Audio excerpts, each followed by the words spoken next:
우리 함께 하나님의 말씀 보도록 하겠습니다. 마태복음 28장 1절부터 15절까지의 말씀을 제가 한 절, 여러분이 한 절 교독할 수 있었으면 좋겠습니다.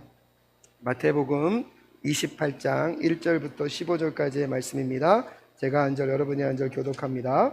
제가 먼저 봉독합니다. 안식일이 다하여가고 안식 후 첫날이 되려는 미명에 막달라 마리아와 다른 마리아가 무덤을 보려고 왔더니 큰 지진이 나며 주의 천사가 하늘로서 내려와 돌을 굴려내고 그 위에 앉았는데 그 형상이 번개 같고 그 옷은 눈같이 희거늘 어떤 자들이 저를 무서워하여 떨리며 죽은 사람과 같이 되었더라.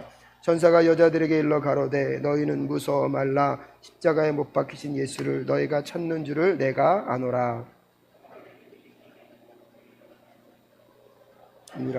와서 그의 누우셨던 것을 보라. 또 빨리 가서 그의 제자들에게 이르되 그가 죽은 자 가운데서 살아나셨고 너희보다 먼저 갈릴리로 가시나니 거기서 너희가 배우리라 하라. 보라, 내가 너희에게 일렀느니라 하거늘 그 여자들이 무서움과 큰 기쁨으로 무덤을 빨리 떠나 제자들에게 알게 하려고 다름질할세.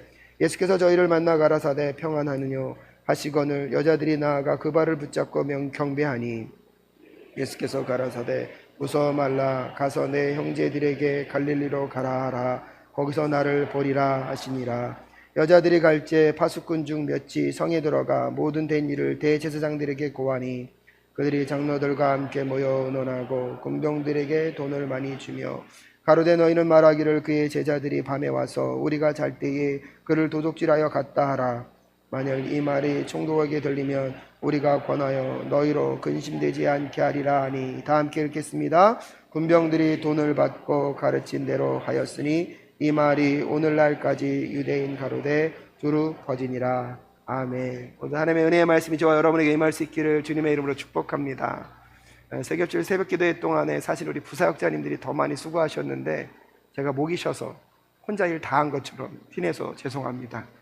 원래는 제가 옛날에 중고등부 사역을 할 때 중고등부 아이들이 그랬거든요. 얼굴은 김용만인데 목소리는 김국진이다. 그래서 그 이미지를 좀 최근에 벗었습니다. 이 문재인 대통령이 나오시면서 야 문재인 닮았다 그런 얘기를 많이 들었는데 목소리가 사서 다시 목소리가 김국진으로 가려고 하고 있습니다. 하지만 오늘 여러분 목소리는 연약하지만 이것이 여러분의 말씀 듣는데 방해가 되지 않을 수 있기를 주님의 이름으로 축복합니다. 이 깊은 부활의 주일에 우리 하나님의 말씀 앞에 함께 서는 저와 여러분 되실 수 있기를 주님의 이름으로 축복합니다. 기도하겠습니다. 하나님, 부활의 주일 주님의 부활을 기념하며 함께 예배합니다. 이 예배의 공간 가운데 함께 오셔서 하나님의 살아계심을 보여주시옵소서. 부활의 의미를 깨닫게 하여 주시옵시고 부활의 소망을 품고 살아가는 우리 사랑교회 성도님들 될 수 있도록 이 예배에 참여하는 모든 분들 될 수 있도록 인도하여 주시옵소서. 함께하여 주실 것을 믿사오며 존귀하신 예수 그리스도의 이름으로 기도드립니다. 아멘. 오늘 사실은 설교는요 굳이 안 해도 될 것 같습니다. 우리 성가대가 이미 부활의 메시지를 워낙 강력하게 막 주셔가지고 오늘 저는 그냥 돕는 역할만 하고 내려가도록 하겠습니다. 내년에 부활절 예배에는 우리 성가대가 더 많은 찬양 준비하셔서 한번 음악 찬양 예배로 또 부활절을 드릴 수 있으면 좋겠다는 소원함이 생깁니다. 여러분 함께 부활의 주님이 이 땅 가운데 우리와 함께 하신 여러분 믿으십니까? 그래서 날마다 우리는 부활절에만 부활의 예수님을 만나는 것이 아니라 우리는 그 부활을 살아내는 그런 삶을 오늘도 내일도 살아가야 할 줄로 믿습니다. 그래서 이 부활의 의미가 무엇인지를 아는 자들만이 그 부활의 영광, 그 부활의 기쁨 가운데 살아갈 수 있기 때문에 오늘 말씀을 통하여서 이 부활이 그냥 관념적이고 추상적인 이야기가 아니라 역사적인 사건임을 함께 받아들이는 저와 여러분 되실 수 있기를 주님의 이름으로 축복합니다. 성경에는요 굳이 안 써도 되는데 썼기 때문에 논란이 되는 많은 사건들이 있습니다. 온 천지 만물이 하나님의 말씀만으로 창조됐다는 것도 그렇고요, 노아 방주의 사건, 그 다음에 홍해를 건너간 사건, 그리고 동정녀 마리아가 처녀 때 아이를 잉태한 사건, 이런 사건들은요 너무나 많은 논란이 되는 사건임에도 불구하고 성경은 그 사건을 그대로 기술하고 있습니다. 특별히 여러분 이 부활 사건도요 많은 사람들에게 논란이 되고 있습니다. 죽었던 사람이 살아난다고 어떻게 그게 가능한 일인가 논란이 많이 일어남에도 불구하고 성경에는요 이 부활의 사건을 적어내고 있습니다. 사실 부활에 대한 이런 논쟁들은요 지금만 있는 것이 아니라 주 1세기에도 뜨거운 논란의 중심 가운데 이 부활의 사건이 있었습니다. 그래서 기독교인들과 유대인들을 가르는 중심점에는요 부활 사건을 받아들이는가 그렇지 않은가로 구분되고는 했습니다. 그리고 이 마태복음이 쓰여질 그 당시에도요, 이 부활에 대한 신화가 없었던 것은 아닙니다. 그래서 어떤 사람들은 그냥 그 당시에 있었던 부활의 신화의 이야기를 가져다가 기독교인들이 부활의 이야기를 만들어냈다고 얘기하고 있습니다. 근데요, 많은 부활의 신화들이 있지만 기독교가 말하는 부활의 이야기와 그 당시 있었던 부활의 신화와 이야기가 뭐가 다르냐면, 기독교에서 말하는 부활은요, 예수 그리스도가 공개적인 장소에서 공식적인 사역 절차를 통하여서 죽음을 당했다는 것입니다. 근데 그렇게 죽은 예수 그리스도가 무엇했다는 것입니까? 부활했다는 것입니다. 그 당시 있었던 부활의 신화의 이야기들은요, 공식적인 장소에서 어디서 누가 어떻게 죽었는지에 대한 이야기가 없습니다. 근데 기독교에서 말하는 부활은 무엇이 있습니까? 공식적인 시간과 장소가 있고요, 거기서 공개적으로 죽으신 예수 그리스도가 죽음에 머물지 않고 무엇했다는 것입니까? 부활했다는 사실입니다. 그럼에도 불구하고요, 많은 사람들은, 특히 오늘 본문에서도 유대인들이 이 시체가 없어진 것을 알고 그 시체를 지켰던 사람들에게 뭐라고 얘기합니까? 돈을 주면서 누가 훔쳐갔다? 예수님의 제자들이 훔쳐갔다라고 얘기하는 얘기가 있습니다. 그래서 부활에 대해서요, 이 시체 도난설이 있거든요. 또 어떤 사람들은요, 예수님이 실질적으로는 죽은 게 아니다, 그냥 가사 상태에 빠졌다가 갑자기 정신 차리고 나니까 깨어서 살아서 굴을 나갔다고 얘기합니다. 근데요, 그건 모르는 사람입니다. 이 돌은요, 장정 몇십 명이 움직여도 움직일 수 없는 돌입니다. 근데 가사 상태에 빠졌던 예수님이 갑자기 깨어나서 여기는 어디냐? 어두운 곳, 내가 있을 곳 아니다. 그 돌을 혼자 움직여서 바깥으로 나갔다고요? 말이 안 되는 이야기. 근데 그럼에도 불구하고요, 오늘날 이 부활에 대한 역사적인 사건을 부정하기 위해서 많은 사람들이 가설을 만들어내고 있다는 사실입니다. 하지만 오늘 이 예배를 참여하는 모든 분들, 예수 그리스도는 이 땅 가운데 우리의 죄를 위하여 이 땅 가운데 오셨는 줄로 믿습니다. 죄의 값을 치르기 위하여서 물과 피를 다 쏟으시고 십자가에서 죽으신 예수 그리스도가 있기에 오늘 우리에게 구속, 구원의 은총이 우리와 함께하고 있는 줄로 믿습니다. 근데 그분은 죽음 가운데 머물러 계시지 않으시고 죽음의 권세를 깨뜨리시고 부활하셨음을 믿습니다. 여러분, 기독교 신앙 가운데요, 이 부활이 빠져버리면 오늘 기독교는 문을 닫아도 상관이 없습니다. 근데 부활이 있기 때문에 우리에게는요, 여전히 이 땅을 살아갈 이유가 있는 것입니다. 근데 기독교 안에서 왜 부활의 신앙이 중요합니까? 예수 그리스도가 이 땅에 오셔서 십자가에서 죽을 수밖에 없는 이유가 무엇입니까? 우리를 위하여서요, 우리의 죄값을 위하여서요, 그분은 생명을 드려야 했거든요. 죄의 싹은 무엇이었습니까? 사망이었습니다. 죄의 문제를 해결하려면 무엇으로 해결할 수 있습니까? 생명으로만 해결할 수 있습니다. 그러니까 예수 그리스도는 십자가에서 뭐 하실 수밖에 없습니까? 죽으실 수밖에 없습니다. 근데요, 죄의 값을 치르는 것도 중요하지만 예수 그리스도는 이 땅에 오셔서 죄와 사망의 권세를 뭐 하셔야 됩니까? 이기셔야 되거든요. 그럼 죽으면 됩니까? 안 됩니까? 안 됩니다. 안 죽으면 죄와 사망의 권세를 이기는데 뭘 못합니까? 죄의 값을 치르지 못합니다. 근데 죄의 값을 치르면 십자가에서 죽을 수는 있는데 뭘 극복하지 못합니까? 죄와 사망의 권세를 극복할 수가 없습니다. 근데 십자가는요, 이 두 가지 아이러니한 것을 완벽하게 동시에 조화롭게 이룬 것이 십자가의 사건인 줄로 믿습니다. 예수께서 우리의 모든 인류의 죄를 다 짊어지시고 물과 피를 다 쏟으셔서 십자가의 죽으심으로 우리의 죄의 값을 치러 주셨습니다. 근데 거기에 머물지 않으시고 그 사망 권세를 극복하시고 부활하심으로 죄의 모든 권세와 사망의 권세로부터 자유함을 선택하신 예수 그리스도가 우리 구세주 되심을 믿는 저와 여러분 되실 수 있기를 주님의 이름으로 축복합니다. 그래서 십자가의 부활은요, 우리 구원의 완성인 거예요. 우리의 죄값을 치르시고 죽으신 예수 그리스도의 그 대속의 은혜, 죄의 권세와 죽음의 권세를 이기시고 승리하신 부활의 사건이 있기에 오늘도 우리가 이 자리에서 함께 예배하며 부활의 소망 되신 예수 그리스도를 기다리게 되었는 줄로 믿습니다. 그렇기 때문에 여러분, 오늘 기억하셔야 될 게 뭐냐면 이 예수 그리스도의 부활의 사건은 신화적인 이야기가 아니라는 것입니다. 역사적인 사건이라는 것입니다. 그 역사적인 사건에 대해서 오늘 한 4가지 정도만 여러분께 말씀드리고, 그 역사적인 사건을 받아들이는 게 우리에게 왜 중요한가 2가지 정도 함께 말씀드리고 말씀을 마무리 지으려고 합니다. 첫 번째로는요, 예수 그리스도의 부활의 사건이 첫 번째 증인이라는 것을 어떻게 알 수 있냐면, 오늘 본문에서 예수 그리스도의 부활 사건을 처음 경험한 사람들을 누구로 두고 있습니까? 여인으로 두고 있다는 것입니다. 오늘 본문 말씀 28장 1절에 보면 안식일이 다하여가고 안식 후 첫날이 되려는 미명에 막달라 마리아와 다른 마리아가 무덤을 보려고 왔다고 얘기하고 있습니다. 사실 이 막달라 마리아는요, 예수 그리스도의 부활을 믿고 있었던 것은 아닌 것 같습니다. 단지 사랑하는 예수님의 몸에 향유를 발라드리기 위해서 이 장소에 왔는데요, 와보니까 무덤 문이 열려 있습니까? 열려 있습니다. 그리고 나서 천사들이 그 마리아에게 말합니다. 너희들이 보러고 왔던 예수 그리스도가 지금 부활하셨다.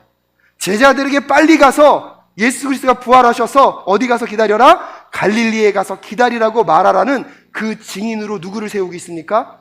여성을 세우고 있습니다. 근데 놀라운 것은요, 죄송합니다, 그 당시에만 하더라도 여성은요, 이 한 사람의 인권으로서의 존중을 받지 못했던 시대입니다. 남자가 재판장에 가서 증언을 하면 그것은 합당한 증언으로 받아들여집니다. 근데요, 여자가 증언을 하잖아요. 근데 그거는요, 증언으로서 받아들여지지를 않습니다. 여러분 한번 생각해 보십시오.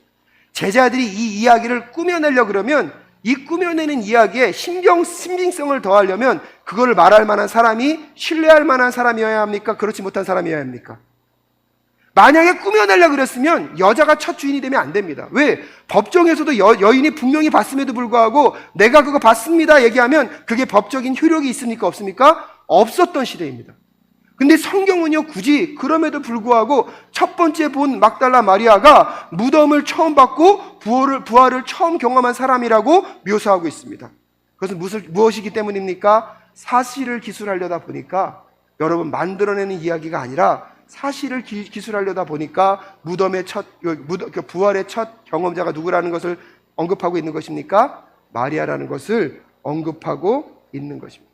만약에 만들어내려는 이야기였다면 굳이 그런 여인이 아니라 그 당시 신뢰할 만할 수 있는 바리새인들이나 서기관들이나 누군가를 불러다가 증인으로 삼았겠죠. 그래서 오늘 첫 번째 제목은 무엇입니까? 첫 번째 무덤 부활을 경험한 사람들이 여인이었다는 것이 예수 그리스도의 역사적 부활을 증거하는 첫 번째 사건입니다. 두 번째 사건은 무엇이냐면요, 역사적 부활을 증거하기 위하여서요, 예수 그리스도의 무덤이 무엇했다는 것입니까? 비어있다는 것입니다. 여러분, 무덤이 만들어지려면요, 무덤의 핵심이 무엇이 있어야 됩니까? 시체가 있어야 됩니다. 근데 예수님의 제자들도 찾아가니까 그 시체가 없습니다. 근데요, 그 무덤을 지켰던 사람들이 유대인들에게 찾아가니까 유대인들이 뭐라고 얘기합니까? 그 시체가 없어졌는데 그 시체를 누가 훔쳐갔다? 제자들이 훔쳐갔다. 여러분, 엄밀한 의미에서 보면요, 무덤이 없어진 것만으로는 이게 부활의 증거라고 말할 수 없습니다. 근데 지금 뭐는 분명한 것은 유대인들도 동의하고 제자들도 동의하는 게 뭐냐면, 시체가 있다 없다? 없다. 유대인들도요, 만약에 시체가 있었으면 굳이 그 지켰던 군인들에게 얘기할 필요가 없잖아요. 너희들 가서 제자들이 훔쳐갔다고 얘기해라. 그걸 얘기할 필요가 없습니다. 근데 유대인들도 지금 알고 있는 거예요. 뭐는 없다? 시체는 없다. 그렇기 때문에 그들에게 시켜서 제자들이 훔쳐갔다고 얘기하라는 것입니다. 지금 동일하게 공통되게 인정되고 있는 건 무엇이냐면 예수님의 시체가 없다는 것입니다. 여러분, 많은 종교들은요, 우리 종교가 얼마나 위대하고 큰 것인지 증명하기 위해서 창시자들의 무덤을요, 엄청나게 화려하게 꾸밉니다. 그래서 그 창시자들의 무덤이 크고 화려할수록 우리 종교가 이렇게 위대한 종교고 대단한 종교라는 걸 뭐하고 싶어 합니까? 자랑하고 싶어 합니다. 근데 예수 그리스도를 믿는 기독교만요, 그 예수 그리스도의 무덤이 존재하지 않습니다. 그 빈무덤은 무엇을 증거하고 있는 것입니까? 예수 그리스도의 부활이 역사적인 사건이었음을 증거하는 또 다른 자료가 되는 줄로 믿습니다. 여러분, 예수 그리스도의 부활이 있고 그 시체가 없기 때문에 우리는 오늘도 예수 그리스도의 무덤이 어디서 어떻게 꾸며지고 있는지 우리는 알 수 없습니다. 여러분, 그렇기 때문에 빈 무덤은 두 번째로 예수 그리스도의 부활이 역사적인 사건임을 우리에게 전달해 주고 있습니다. 그럼 세 번째는 무엇입니까? 예수 그리스도의 부활이 역사적인 사건이라는 것은 오늘도 그 예수 그리스도의 부활 사건 때문에 수많은 사람들이 변화를 경험하고 있다는 사실입니다. 예수 그리스도의 부활이 있기 때문에 오늘도 여러분이 이 자리에 와서 하나님을 예배하며 이 부활절을 기념하고 있는 줄로 믿습니다. 여러분, 사도 베드로는 어떤 사람이었습니까? 예수님이 십자가에 달려 죽으실 때 3번이나 예수님을 부인했던 사람이 누구입니까? 사도 베드로입니다. 그런데 그런 베드로가 여러분 부활한 예수님을 만나자마자 그의 삶이 변화됩니다. 그래서 죽을 때도 나는 예수님처럼 죽을 수 없다고 나를 십자가에 거꾸로 매달아 죽게 해달라고 얘기했던 사람이 누구입니까? 사도 베드로입니다. 여러분, 바울을 기억하십니까? 예수 믿는 사람을 죽이려고 찾아다니는 그 바울이요, 다메섹에서 부활하신 예수님을 만나자 그는 어떤 존재가 됩니까? 예수 그리스도를 증거하는 존재가 되어 버렸습니다. 오늘도 수많은 사람들이 그 예수 그리스도의 부활의 사건, 지금도 살아 역사하시는 그 예수님을 만났기 때문에, 그 예수님 때문에 내 목숨을 걸고 그리스도의 십자가를 지키기 위하여, 그 복음을 증거하기 위하여서 수많은 사람들이 다니고 있다는 사실을 여러분 꼭 기억할 수 있기를 주님의 이름으로 축복합니다. 간절히 바라는 것은 우리 사랑교회 성도님들이 그 부활의 예수 그리스도를 만나고 여러분의 그 부활의 증인으로 설 수 있기를 주님의 이름으로 축복합니다. 그래서 예수의 부활이 나를 변화시켰다, 예수 그리스도의 십자가의 사건이 나를 변화시켰다, 그 부활의 증인으로 여러분이 쓰임받을 수 있기를 주님의 이름으로 축복합니다. 그리고 이 예수 그리스도의 그 부활이요, 역사적인 부활의 사건이 아니었다면, 정말 제자들이 꾸며낸 이야기라면, 여러분, 그 거짓이요, 2000년이 지난 이 시간까지 깨지지 않을 수 있을까요? 미국의 닉슨 대통령이 있습니다. 보좌관으로 있었던 찰스 콜스는요, 그가 쓴 하나님을 사랑한다는 것에서 이런 책의 내용을 고백하고 있습니다. 워터게이트 사건이 터졌을 때 대통령 주변에 몇 사람이 모여 그 사건을 은폐하기로 하고 입을 맞추었다고 합니다. 그들은 모두 최고의 엘리트 집단의 사람들이었고요, 법에 관해서는 전문가들이었습니다. 그런데요, 그 사람들을 하나하나 추궁하기 시작하니까 그들이 완벽하게 맞췄다고 생각하는 그 말들이 서로 깨지기 시작하면서 일주일 만에 거짓이 드러났다고 합니다. 여러분, 미국에서 대통령을 보좌하는 보좌관들은요, 브레인 중에 브레인 중이에요. 그 사람들이 이것을 감추어 보겠다고 서로 말을 완벽하게 맞췄는데요, 그것이 깨지는데요, 일주일이 넘지 않았답니다. 근데 여러분 생각해 보십시오. 예수님의 제자들 학벌이 있었습니까? 어부들이었습니다. 그들이 말을 맞춰봐야, 그들이 말을 맞춘다고 하면 그 진실이 얼마까지 가겠습니까? 근데 2000년이 지난 지금까지도요, 그 예수 그리스도의 부활의 사건을 믿고 따르는 수많은 무리들, 그리고 그것이 거짓이며 꾸며낸 것이라고 증거할 수 있는 아무의 증거도 나오고 있지 않다는 것, 여러분, 그것만으로도요, 예수 그리스도의 부활의 역사적인 사건임을 우리는 함께 믿어야 할 줄로 믿습니다. 거짓은요, 영원히 지킬 수 있는 방법은 없습니다.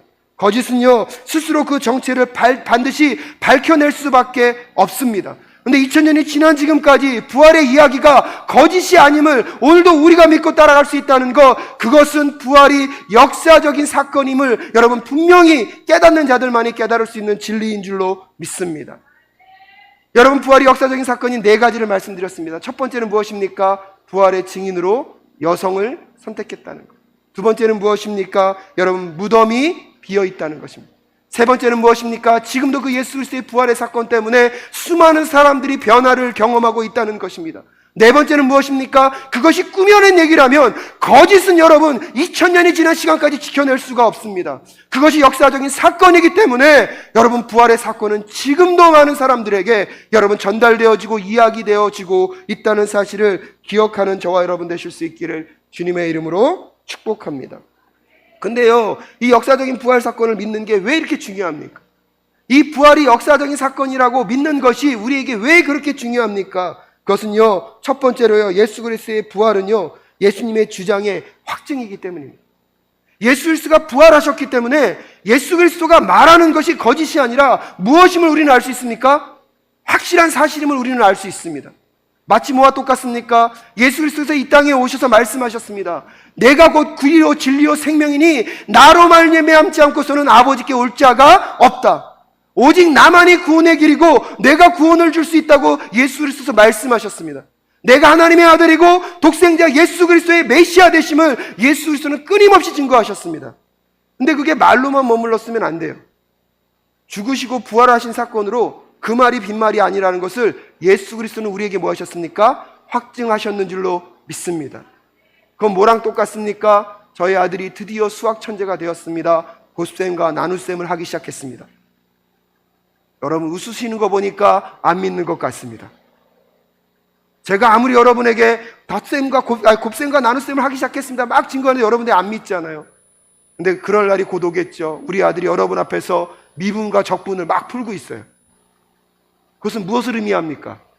미분과 적분을 풀려면 그 전에 뭘 이미 할 수 있다는 능력입니까? 곱셈과 나눗셈을 할 수 있는 능력이 이미 있음이 포함되었는 줄로 믿습니다. 부활은 그런 것입니다. 예수 그리스도 이 땅에 오셔서 말씀하신 모든 것들을 예수님은 부활의 사건을 통하여서 이것이 진실이고 사실임을 증거하셨는 줄로 믿습니다. 그래서 역사적인 부활을 믿는 자들은요, 예수 그리스도의 말씀하심이 사실임을 마음 가운데 믿어지게 되고요, 그 예수님과 동행하며 살아가는 삶을 결단하게 될 줄로 믿습니다. 그리고 예수 그리스도의 역사적인 사건을요, 우리에게 받아들이는 게 왜 중요하냐면, 그것은요 우리에게도 동일하게 역사하는 역사적인 사건이 될 것임을 우리는 알기 때문입니다. 예수 그리스도는 모든 생명체의 부활의 첫 열매가 되셨는 줄로 믿습니다. 그래서 예수 그리스도를 믿는 모든 자들은요, 다 누구와 함께? 예수 그리스도와 함께 부활의 영광에 참여하게 될 줄로 믿습니다. 그래서 이 땅을 살아가는 여러분들은요, 죽음으로 끝나는 인생이 아니라 부활의 승리를 맛보게 될 하나님의 백성의 삶을 반드시 살아나가게 될 줄로 믿습니다. 우리가 지난 일주일 동안 무슨 시간을 보냈습니까? 고난주간의 시간을 보냈습니다. 여러분, 고난주간의 끝은요, 부활로 끝나는 것이 아니라 부활로 끝맺음을 맺어지게 될 줄로 믿습니다. 여러분의 삶이 지금 칠흑같이 어두운 시간을 보내고 계십니까? 마치 내 삶에 패배자처럼 이 시간을 살아간다고 생각하십니까? 역사적인 부활을 믿으신다면 여러분의 삶의 끝에도 여러분 죽음의 실패가 아니라 부활의 승리로 끝나게 될 줄로 믿습니다. 죄와 사망의 권세를 여러분 극복하고 이기신 예수의 부활의 사건이 여러분의 사건으로 반드시 나타나게 될 줄로 믿습니다. 그래서 로마서 12장 12절 말씀에 소망 중에 즐거워하며 환난 중에 참으며 기도에 항상 힘쓰라고 사도 바울은 우리에게 이야기하고 있습니다. 우리가 어떤 고난과 힘겨움에 놓여 있다 할지라도 우리의 삶은 고난과 힘겨움의 죽음으로 끝나는 것이 아니라 부활의 승리로 끝나게 될 줄로 믿습니다. 그래서 여러분의 삶은요, 승리가 전제된 삶임을 꼭 기억할 수 있는 저와 여러분 되실 수 있기를 주님의 이름으로 축복합니다. 2019년 부활절을 맞이하면서 우리 모두 이 역사적인 부활을 다시 가슴 가운데 새기고 가슴 가운데 받아들이며 종말의 소망을 품고 부활의 승리를 살아내시는 저와 여러분 되실 수 있기를 주님의 이름으로 축복합니다. 제가 이전에 섬겼던 교회에 한 펀드 매니저 집사님이 계셨습니다. 그분이 워낙 돈을 많이 다루셨거든요. 헤지펀드를 다루셨는데 많을 때는 그 IMF 때는요, 그분이 내신 그 거래 액수로만 보더라도 몇백억을 수수료로 낼 정도로 그분이 많은 돈을 다루셨더라고요. 뭐 500억, 뭐 1000억 그런 것들은 아주 가볍게 다루시더라고요. 근데 그분의 강의를 듣는데 그분이 저한테 그런 얘기를 하시더라고요. 목사님, 행복의 척도는요, 오늘 얼마를 소유했느냐 있지 않더라고요. 그분이 그러더라고요. 500억을 갖고 있는 부자인데요, 미래에 대한 불안감이 있으면 그 시간을 불행하게 살더래요. 근데요, 어떤 분은 5천원 1억밖에 없는데 미래에 대한 불안감이 없대요. 그럼 그분이요, 그날을 행복하게 사시더래요. 제가 그분 강의를 듣다가 그걸 깨달았어요. 아, 오늘 우리의 행복은 오늘 소유에 달려있지 않구나. 미래를 바라보는 시선, 미래 가운데 우리가 어떻게 될 것을 확신하는 자들만, 미래에 대한 염려와 근심을 다 극복한 사람이 오늘을 행복하게 살 수 있다는 것을 그분이 가르쳐 주셨습니다. 여러분, 역사적인 부활을 믿는 게 우리에게 왜 중요합니까? 여러분의 미래는요, 막연한 긍정의 힘으로 끝나는 것이 아니라 확실한 긍정, 예수 그리스도의 승리가 우리의 승리가 될 줄로 믿습니다. 여러분의 죽음으로 끝나는 것이 아니라 죽음 너머에 있는 부활의 소망을 갖고 여러분 미래의 확실함을 품고 살아가는 저와 여러분 되실 수 있기를 주님의 이름으로 축복합니다. 그래서 오늘 여러분의 삶의 불편함, 여러분의 삶의 그 우울함, 여러분 세상과 비교해 보면 내 삶이 뭔가가 좀 부족한 삶이라고 느껴지십니까? 여러분, 그것이 여러분의 행복을 결정하는 것이 아니라 나는 미래에 어떤 사람이다? 부활의 소망을 경험하게 될 사람이다. 내 인생은 여기서 이렇게 끝나는 것이 아니라 부활의 승리를 맛보게 될 것이다. 여러분, 그 소망 가운데 오늘의 기쁨을 살아내시는 저와 여러분 되실 수 있기를 주님의 이름으로 축복합니다. 오늘 부활절을 맞이하여서 여러분이 이 부활이 그냥 신화나 그냥 사람들이 말하는 이론이 아니라 살아 실제하는 역사적인 부활임을 마음 가운데 품는 저와 여러분 되실 수 있기를 주님의 이름으로 축복합니다. 그래서 삶을 둘러싸고 있는 모든 문제로부터 여러분의 행복과 불행을 선택하지 마시고 부활의 소망을 가슴에 품어 오늘도 하나님이 우리에게 허락하시는 그 행복의 여정을 걸어가시는 저와 여러분 되실 수 있기를 주님의 이름으로 축복합니다. 함께 기도하겠습니다. 하나님 아버지, 감사합니다. 부활주의를 맞이하여서 역사적인 부활이 왜 우리에게 중요하고 이 부활을 받아들인다는 것이 우리의 삶의 어떤 의미인지를 깨닫게 하시며 주님 감사합니다. 우리 사랑하는 성도님들, 역사적 부활을 정말로 가슴 가운데 깨닫고 우리의 삶이, 예수 믿는 우리의 삶이 죽음으로 끝나는 것이 아니라 죽음의 권세를 이기신 예수 그리스도의 승리의 삶을 살아낼 수 있음을 마음 가운데 결단하며 다짐하는 우리 사랑하는 사랑교회 성도님들 될 수 있도록 주님 도와 주시옵소서. 함께하여 주실 것을 믿사오며 존귀하신 예수 그리스도의 이름으로 기도드립니다. 아멘.